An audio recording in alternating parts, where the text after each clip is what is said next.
Oi, salut. Aujourd'hui, je vais parler avec vous sur le cinéma et indiquer quelques films en portugais puisque vous pouvez mieux connaître le cinéma au Brasil. Fala galera! Oi! Olá galera! Oi! Olá pessoal! Salut tout le monde! Je m'appelle Edda et bienvenue à mon chaîne, les Français Tropical.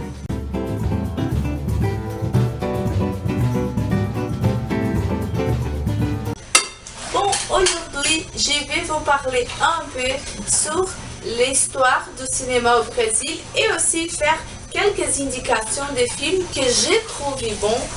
Il faut dire que je ne suis pas une spécialiste, je n'aime pas tous les genres de films, donc je vais vous indiquer des films que j'aime plus, qui me plaisent plus.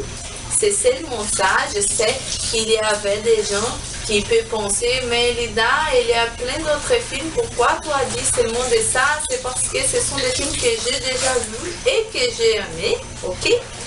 Et pour commencer, je vais vous dire un peu sur l'histoire du cinéma du Brésil. Bon, le cinéma au Brésil a commencé un peu tard, je pense. Avant le cinéma, on avait la télé, oui, mais aussi on avait la radio. La radio au Brésil a été vraiment forte. Il y avait même des séries qui ont été transmises par la radio. Il y avait même des théâtres qui s'étaient faits dans la radio. Et avant du cinéma, on avait beaucoup de pièces de théâtre. Ici, on a encore, mais dans ce temps-là, on avait beaucoup de pièces. L'icône du cinéma la plus antique que j'ai trouvé pour vous montrer, c'est Carmen Miranda. Elle était la première femme au Brésil à faire du succès à Hollywood. Et elle a fait beaucoup de films à l'étranger et aussi au Brésil. C'est la première femme qui a été destaquée à la média internationale. Avant ça, on a fait des petites productions, surtout de courts-métrages et des documentaires au Brésil.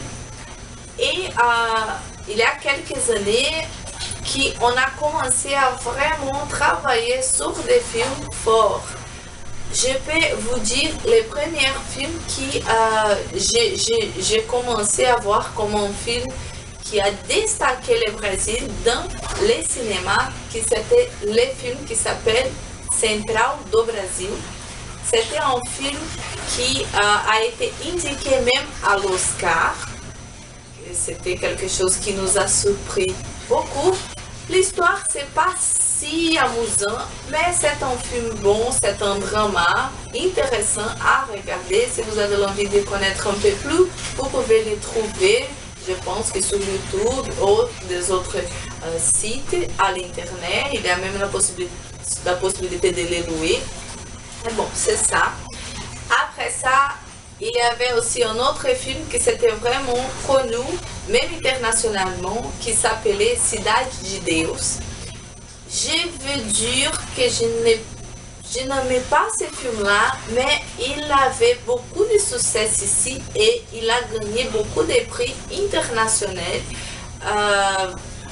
Après ça, on a beaucoup d'autres films. Le problème, à mon avis, c'est que la plupart des films du Brésil montrent seulement une partie plus dure et plus pire du Brésil. Il y a beaucoup de films ici que je n'ai pas envie de regarder parce qu'ils explorent surtout la sexualité et aussi la violence. Et le Brésil, ce n'est pas résumé à ça. Donc, c'est pour ça que je vais vous indiquer 3 films que j'aimais bien, que je vais regarder et qui, à mon avis, ce sont des films indiqués à l'étranger qui ne connaissent pas la culture du Brésil et qui veulent savoir un peu plus ouvert ou qui veulent s'amuser avec l'art scénique du Brésil. Les premières s'appellent Olga. c'est un film qui se passe pendant la Deuxième Guerre mondiale. Donc c'est un film vraiment intéressant. Je ne sais pas combien de prix il a gagné, mais il a gagné beaucoup. Et j'aimais bien l'histoire, c'est une histoire réaliste et avec beaucoup d'empenho des acteurs à vraiment bien jouer les rôles là. C'est un film merveilleux, à mon avis.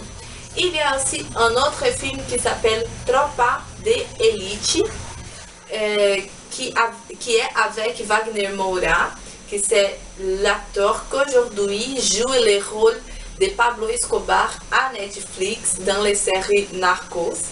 Et il joue le rôle principal dans ce film-là, le Tropa de Elite. Il y a 2 films, une série de 2 films du même titre. Et c'est un film sur la police au Rio de Janeiro, une base spéciale de la police du Rio. C'est vraiment intéressant. Il y a les drames, il y a l'investigation et tout ça, j'aimais bien. Et il y a aussi un film qui c'est plus amusant qui s'appelle Até que a sorte nos separe. Ce film, c'est vraiment drôle, j'aimais bien le regarder. Il y a aussi 2 films sur ce même genre, 2 ou 3, je ne me souviens plus, mais je pense que c'est 2 ou 3 films, c'est quelque chose comme ça. C'est un film de la comédie, c'est une comédie pour la famille, donc vous pouvez bien le regarder avec des enfants et tout ça. Il n'y a pas beaucoup d'exploration sur les choses plus profondes. Il n'y a pas de violence, il n'y a pas de sexualité. C'est un film vraiment intéressant, c'est vraiment drôle et je vous indique fortement. Et pour le moment, ce sont les films que j'aime plus dans l'univers de la filmographie brésilienne.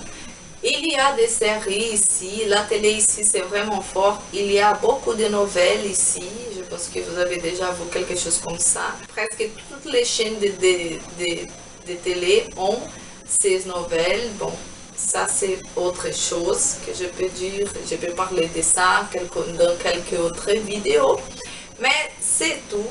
J'espère que vous avez bien aimé ces vidéos-ci. Si vous aimez, si vous avez l'envie de voir ces films-là, ou si vous avez déjà vu ces films que j'ai mentionnés, laissez un commentaire. Vous pouvez aussi faire des autres indications sur les films que vous avez déjà vus du Brésil, que vous avez aimé. Et vous pouvez aussi me corriger, parce que je sais que j'ai fait des erreurs de la langue française. Je suis désolée. Je remercie votre patience jusqu'ici. Et j'espère vous voir à la prochaine. Ok? Donc, merci pour votre attention. À plus. Ciao.